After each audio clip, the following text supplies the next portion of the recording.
Hi, my name is Jay Oza, and I help people who have to give high stakes or high opportunity speeches. Today, I'm going to focus not on speaking, but something sort of related to speaking. It has to do with job interview, and specifically references. References are one of those things that I don't think people really pay a lot of attention to.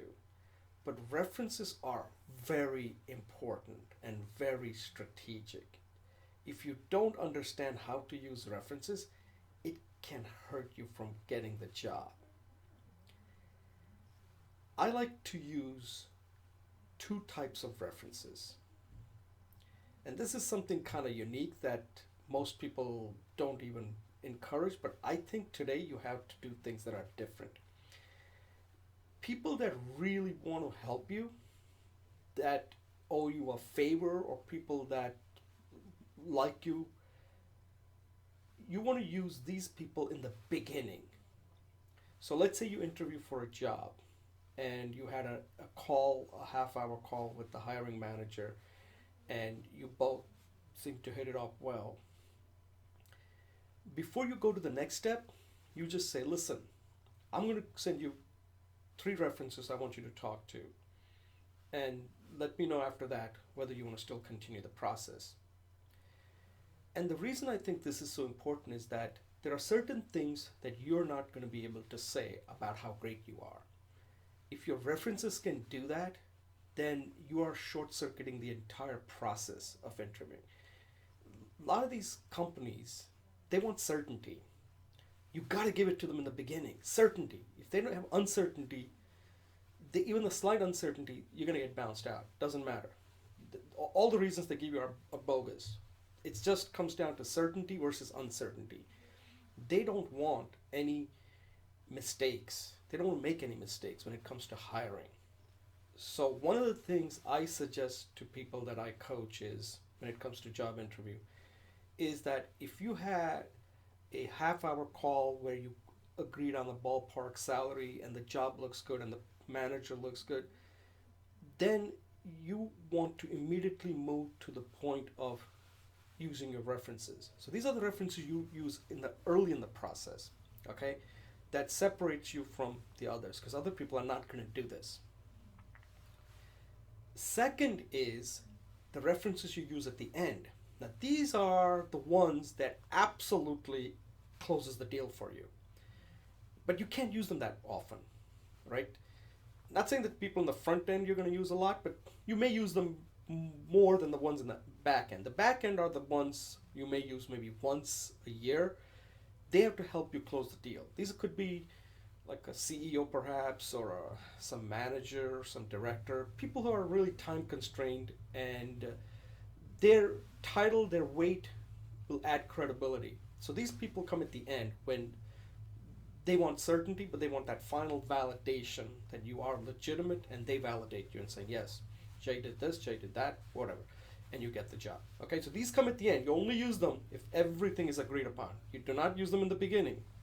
So these are the references that come at the end.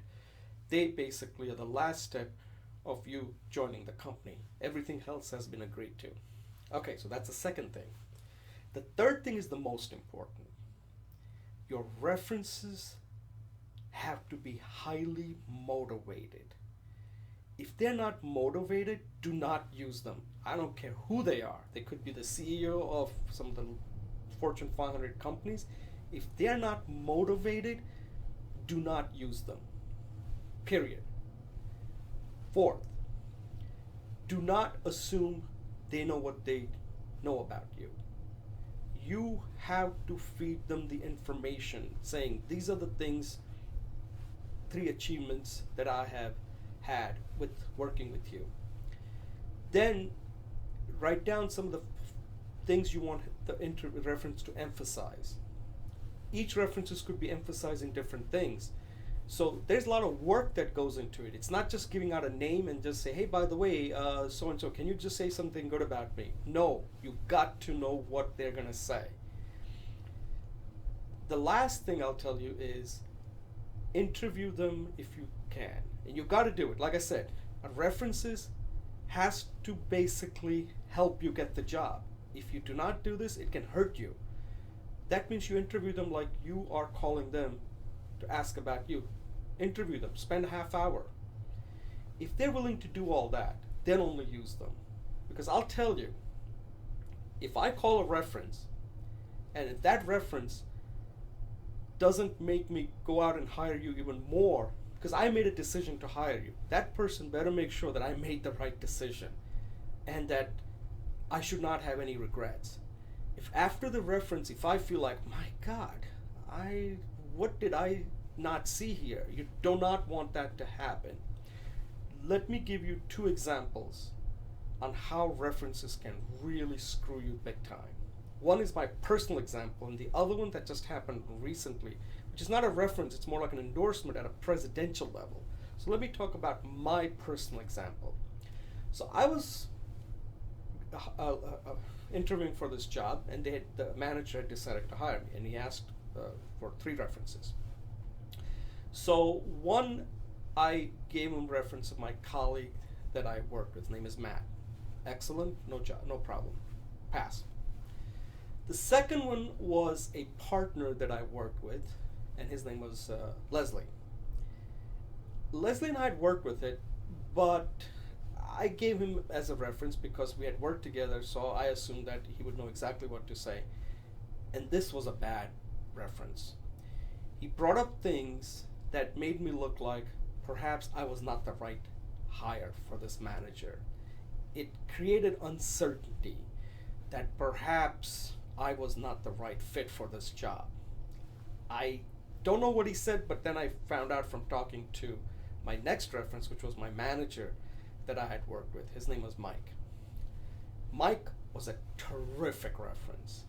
After Mike spoke to this manager named Jeff, Jeff was convinced that I was indeed the right hire. Afterwards, Mike gave me a call and said, Jay, let me tell you one thing.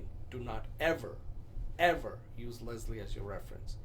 He brought up things that he should have never brought up, which weren't true.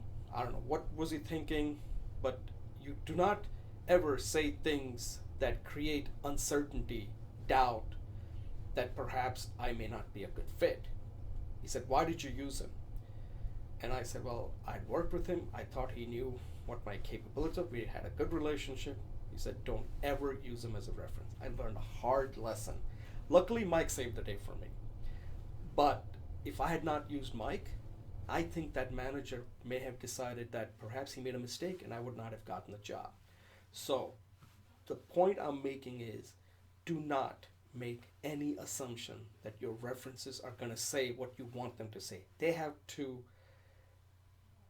they may not be able to help you since you're already getting the job, but they can really hurt you. Okay? Especially if they're coming at the end of the interview. The beginning, you want to make sure they're helping you to get to the interview, right? But at the end, they can hurt you. They're not going to help you because you're already getting the job, but they can definitely screw you big time. Do not let that happen. You got to take charge. You got to be in control here. It's your job, by the way.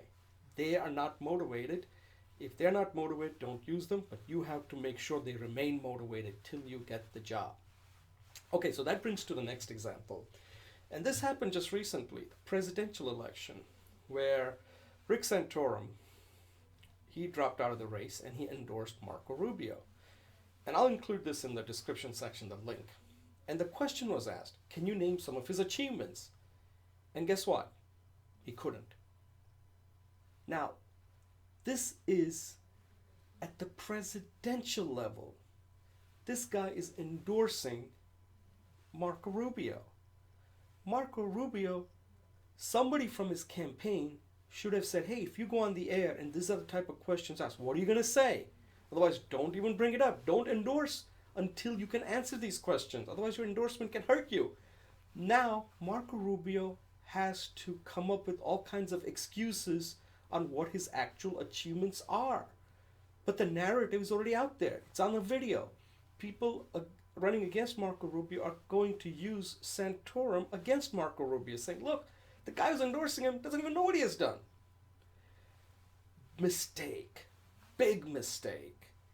So, as you can see, references are not simple as providing names and assuming, oh, yeah, he loves me, he's going to say something good. Don't assume anything. References are really tricky. If you work with a reference and they're not motivated, they're not willing to work with you, avoid them altogether. They can hurt you, and it's not worth it. So give a lot of thought to the references. They're not as simple as like, hey man, you want to be my reference? Okay. It doesn't work like that. You got to find the right reference.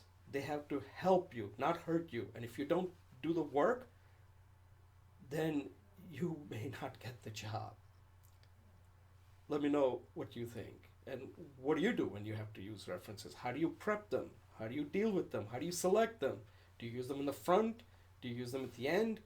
It's a lot of thinking that has to go into that. It's not simple as I'm providing names of people I worked with.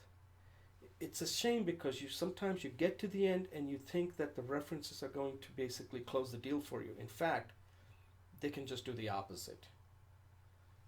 They can completely blow up your deal. Let me know what you think. And good luck, and thank you for watching.